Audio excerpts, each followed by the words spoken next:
professional sex advice from a sex coach.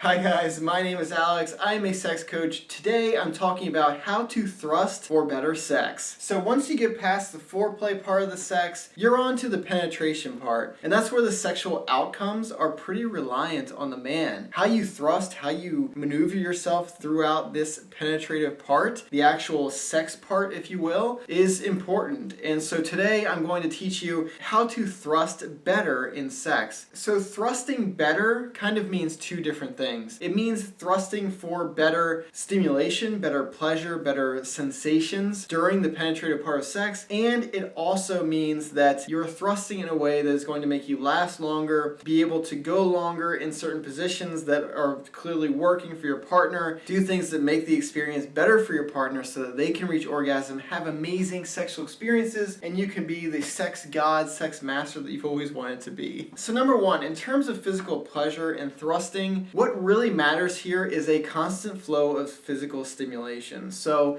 this basically means whenever you are thrusting, you pick a depth, you pick a position, you pick a speed, you pick a power level, if you will, how hard you are thrusting, and you let these things kind of have their own space. You don't change it up too much. You try to be pretty consistent with your thrusting throughout the experience. This doesn't mean that you can't ever change your position or change the speed at which you are thrusting. It just means don't bounce around too much. Let these positions breathe. Let these thrusting techniques breathe. Let them occupy their own space in the sexual experience. Women need a constant flow of physical stimulation in order to reach orgasm. You can't just be bouncing around doing crazy different things all the time, switching positions, because what happens is their physical stimulation builds up to a point that will eventually lead to orgasm, right? So by doing all these pauses and breaking up the flow of physical stimulation, you're basically preventing your partner from going from 0 to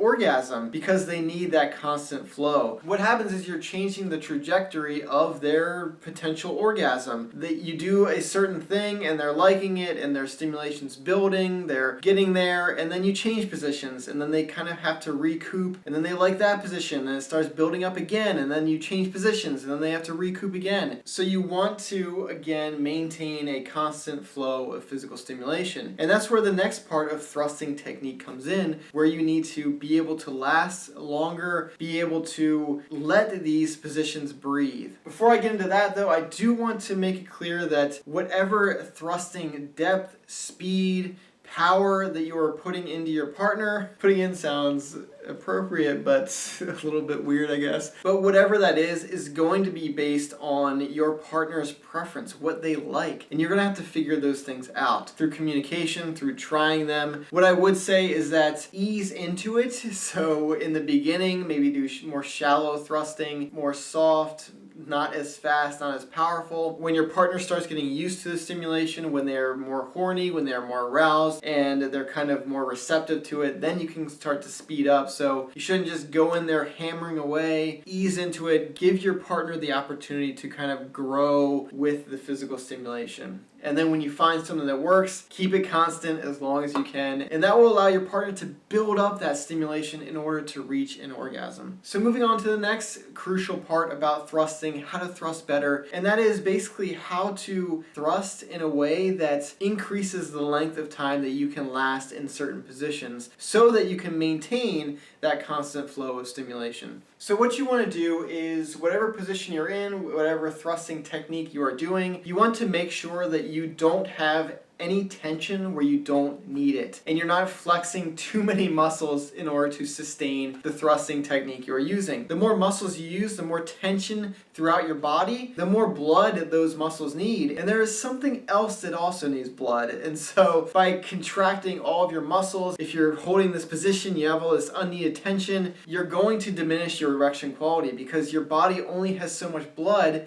to allocate to everything that you are flexing. What tension is also going going to do is force you into a premature ejaculation. If you are clenching your pelvic floor muscles, you are kind of already priming your body to flex them during an orgasm. So it's actually easier to reach orgasm, and you may reach orgasm before you actually wanted to. So be aware of where your muscle tension is and don't hold any. I've noticed a lot, if I am mindful about this, that when I'm doing missionary, for some reason I contract my abs so hard and I'll feel it, and all of a sudden I'll be like, oh, wait a minute, I have all this tension in my abs and I'm like breathing heavily now because I'm doing some crazy core workout when it's completely unneeded. So be mindful of these things and don't hold tension where you don't need to. The other amazing secret hack that I use to last longer and ensure that I'm not using too many of my own muscles and exhausting myself is I will alternate my own thrusts with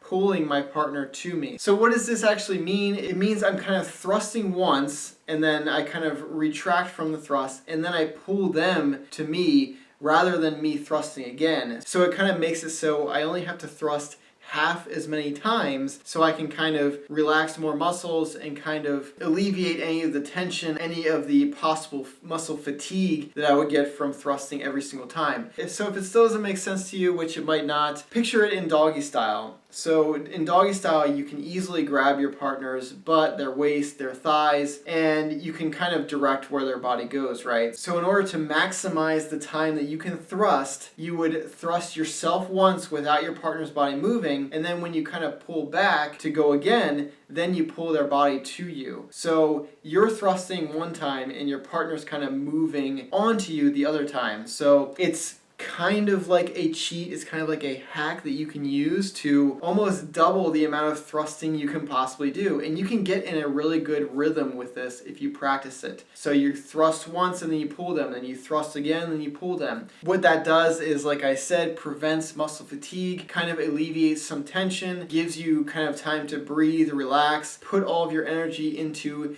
your penis rather than all of the muscles in your body, and that will improve the sexual experience for you. It will help you last longer, and then you're going to be able to provide that constant flow of physical stimulation that you need in order to provide an orgasm. So that's basically it. That is, generally speaking, how you thrust in sex. Again, a lot of this is going to be personal preference based on what your partner likes in sex. Some women are going to like it hard and fast. Some women are going to like it really slow and deep. Maybe some people will like it more shallow and maybe fast and shallow. There's so much variety. You should be just trying all these new things physically. The main thing is to maintain a constant flow of physical stimulation and don't change too much. Let these things breathe. Let your partner experience the feeling of a certain movement, a certain motion for a certain period of time before you go and switch it up. And then again, be aware of where your muscle tension lies. Are you holding muscle tension where you don't need it? Are you squeezing things that you don't need to, especially your pelvic floor muscles? That could cause premature ejaculation. So before I end this video, I do want to clarify that your physical technique, your thrusting in that sexual experience is not the most important thing when it comes to sexual pleasure. Sexual pleasure is mostly determined by mental factors: how aroused your partner is, how horny they are, how passionate they are, how immersed they are in the experience, and then whatever fantasies and fetishes or kinks or psychological stimulation things are going on in that experience. So thrusting is not the end all be all. The main thing is to maintain constant flow of physical stimulation and thrust in a way that is not bringing you to exhaustion, bringing you to muscle fatiguing, or anything like that. And that's how you do it. Professional sex advice from a sex coach. So that'll do it for me in this video. If you enjoyed this video, go ahead and thrust yourself down in the comments section. Give me your favorite thrusting technique. Tell me anything. It helps the algorithm. Definitely thrust onto that like button, thrust onto the subscribe button, and come back and watch more of my videos. Until next time, thank you so much for watching. I hope you learned something, and I hope you guys can get out there and have amazing sex. Bye, guys.